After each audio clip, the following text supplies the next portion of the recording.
Hello, lovely students. I am your maths learner Adesh Mathuria. Today, I am going to learn you about multiplication of two mixed fraction. इससे पहले अगर आप channel पर पहली बार हैं तो इस चैनल को कृपया लाइक, शेयर और सब्सक्राइब जरूर करें। Thank you so much. चलिए बच्चों, आज हम स्टार्ट करते हैं आपका दो मिक्स्ड फ्रैक्शन का मल्टीप्लाई कैसे किया जाता है जब उनके हर या डिनोमिनेटर डिफरेंट हो। यहाँ पर बच्चों 5 है और यहाँ पर 7 है, तो अलग अलग दोनों डिनोमिनेटर्स हैं। तो बच्चों ध्यान रखिएगा कि जब हमारे पास दो अलग अलग डिनोमिनेटर होते हैं तो हमारे मल्टीप्लिकेशन प्रोसेस में कोई भी इनका इफेक्ट नहीं पड़ता है। हम बड़े इजीली, जैसे हम इम्प्रॉपर फ्रैक्शन का मल्टीप्लाई करते हैं, जैसे हम प्रॉपर फ्रैक्शन का मल्टीप्लाई करते हैं, ठीक उसी तरह मिक्स्ड फ्रैक्शन को इम्प्रॉपर फ्रैक्शन में चेंज करने के बाद हम मल्टीप्लाई करते हैं। और उसके बाद अगर ऊपर नीचे कोई भी डिजिट कट हो रहे हैं या एक दूसरे से डिविजिबल हो रहे हैं सेम नंबर से, तो हम डिवाइड करके और सिंप्लीफाई करके अपने रिजल्ट को प्राप्त कर लेते हैं। तो यहाँ पर बच्चों केवल एडिशन और सब्ट्रैक्शन के केस में अगर डिनोमिनेटर अलग अलग हैं तो उन पे इफेक्ट पड़ता है, मींस हमें डिनोमिनेटर इक्वल करने पड़ते हैं। लेकिन मल्टीप्लाई और डिवीजन के केस में हमें डिनोमिनेटर्स को इक्वल करना आवश्यक नहीं होता है। ठीक है बच्चों, इस बात को ध्यान रखें। केवल और केवल एडिशन और सब्ट्रैक्शन में हमें डिनोमिनेटर्स को इक्वल करना पड़ता है। ठीक है बच्चों, चलिए तो बिना किसी देरी के हम स्टार्ट करते हैं बच्चों आपका क्वेश्चन। तो पहली चीज आपकी खत्म हो गई कि हमें डिनोमिनेटर्स इक्वल नहीं करने हैं। क्यों नहीं करने हैं बच्चों? क्योंकि ये मल्टीप्लिकेशन का क्वेश्चन है। ठीक है बच्चों, लेकिन हमें मिक्स्ड फ्रैक्शन को इम्प्रॉपर फ्रैक्शन में चेंज करना होगा। सो बच्चों हमने आपको क्या मेथड बताया था पिछले वीडियोज, अगर आपने देखे हैं तो हम यहाँ शॉर्ट में लिखेंगे, पिछले वीडियो में डिटेल में हमने बताया था। तो आई एफ का मतलब क्या होता है बच्चों? Improper fraction. कैसे बनाएंगे? तो मेरे पास क्या होता है फार्मूला कि हम डिनोमिनेटर का मल्टीप्लाई करेंगे होल में, और होल में मल्टीप्लाई करने के बाद क्या ऐड कर देंगे उसके ऊपर जो आपका न्यूमरेटर रखा हुआ है। और denominator is always in the denominator. हमेशा डिनोमिनेटर कहाँ रहता है बच्चों? डिनोमिनेटर में ही रहता है। ठीक है ना? तो इस तरीके से हम यहाँ पर इस फॉर्मूले के यूज करके हम इम्प्रॉपर फ्रैक्शन में चेंज कर लेते हैं बच्चों। तो देखिए यहाँ पे हमने ये फॉर्मूला आपका लिख दिया है। अगर आपने हमारे पिछले वीडियोस नहीं देखे हैं बच्चों तो पिछले वीडियोस को देख ले, वहाँ डिटेल में सारी चीज लिखी हुई है। तो इंटीग्रेटिंग तो यहाँ पर बच्चों इम्प्रॉपर फ्रैक्शन बराबर क्या हो जाएगा? Denominator multiply by whole number और प्लस न्यूमरेटर अपॉन डिनोमिनेटर। ठीक है, इससे हम इम्प्रॉपर फ्रैक्शन में चेंज कर लेते हैं। तो यहाँ पर अब हम इसको चेंज करेंगे बच्चों। तो क्या क्या है मेरे पास? पहले वाले इसको चेंज करेंगे। हमने इसी क्वेश्चन को यहाँ पे दोबारा लिख लिया है बच्चों, तो हम इसको पहले क्या करेंगे? चेंज करेंगे। तो देखो यहाँ पे ये D5 है, ये क्या कहलाता है बच्चों? डिनोमिनेटर। तो ये 5 है। दूसरी बात, होल नंबर बच्चों यहाँ पे कितना है? 2 है। ये मैंने लिख दिया यहाँ पे होल नंबर या पूर्ण संख्या होल नंबर 2 है बच्चों। तो इसका मतलब ये W बराबर कितना है? 2 है।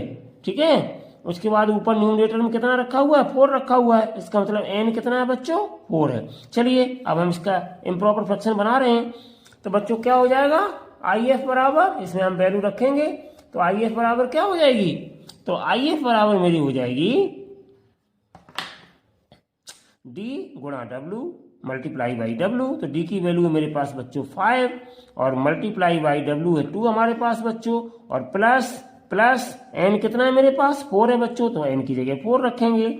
और अपॉन D मेरे पास कितना था? 5, तो ये 5 यहीं रहेगा। ठीक है बच्चों, तो देखिए मल्टीप्लाई करते हैं तो कितना आ जाएगा बच्चों मेरे पास? 5 में 2 का मल्टीप्लाई करेंगे 10 हो जाएगा, और प्लस कितना है यहाँ पे? 4 है। ठीक है बच्चों, और अपॉन में कितना है? 4 है। अपॉन में कितना है मेरे पास? 5 है।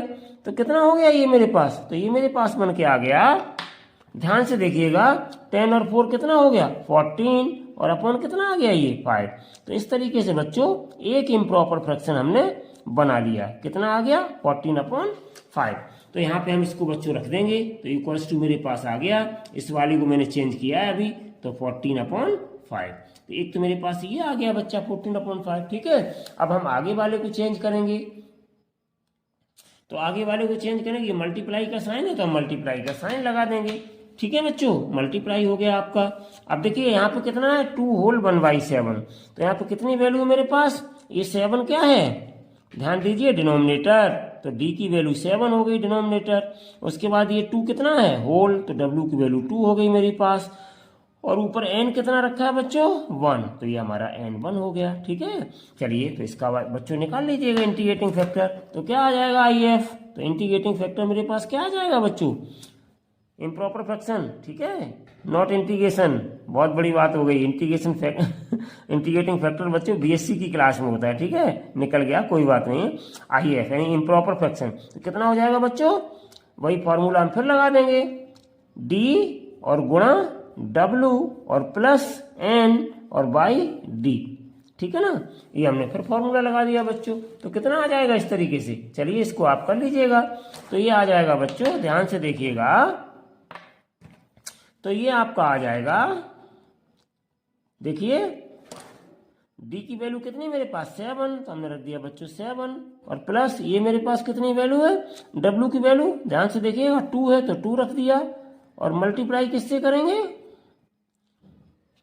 प्लस n यानी 1 है, तो प्लस यहाँ पे बच्चों हमने 1 रख दिया, और अपॉन में कितना आ गया मेरे पास, अपॉन में मेरे पास आ गया D है मेरे पास 7, तो 7 रख दिया बच्चों अपॉन में, ठीक है। तो इस तरीके से ये हमने वैल्यूज को यहाँ पर रख दिया। अब बच्चों हम क्या करेंगे, इनको ऐड कर लेंगे, तो IF कितना हो जाएगा, तो IF मेरे पास बच्चों आ जाएगा 7 और 2 कितना हो गया 9, और प्लस 1/7, तो 9 और 1 कितना हो गया मेरे पास, 9 और 1 कितना आ गया 10, तो ये आ गया आपका 10/7, ठीक है बच्चों।